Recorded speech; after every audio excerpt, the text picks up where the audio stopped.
در این نمایشگاه طیف متنوعی از پهپادها به نمایش درآمدند، از کوچکترین عضو این خانواده یعنی پهپاد صابر تا بزرگترین عضو آن یعنی پهپاد رعد 3.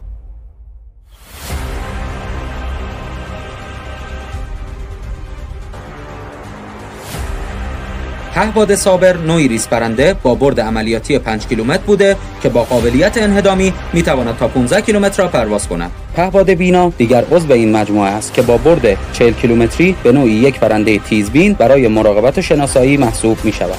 اما قندیل 4 و 5 پرنده‌هایی با برد عملیاتی 100 کیلومتری هستند که با قابلیت اپتیکی توان مراقبت و پایش را دوچندان می کنند.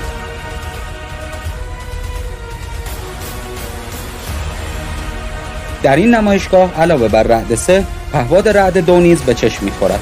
این پهپاد با برد عملیاتی 20 کیلومتری اخیراً در رزمایش پیامبر اعظم 19 نیروی زمینی سپاه رونمایی و عملیاتی شده است، اما بزرگترین عضو پهپادی این نیرو یعنی رعد 3 با برد عملیاتی 100 کیلومتری می‌تواند تا 40 دقیقه را در آسمان پرواز کند.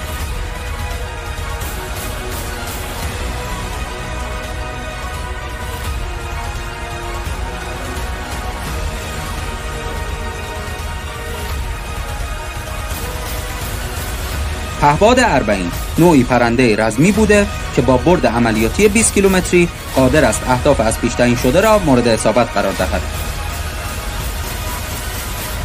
و در نهایت صاعقه 1 پرنده پرسه‌زن با برد عملیاتی 20 کیلومتری که با قابلیت انهدامی میتواند تا 30 کیلومتر را پرواز کند.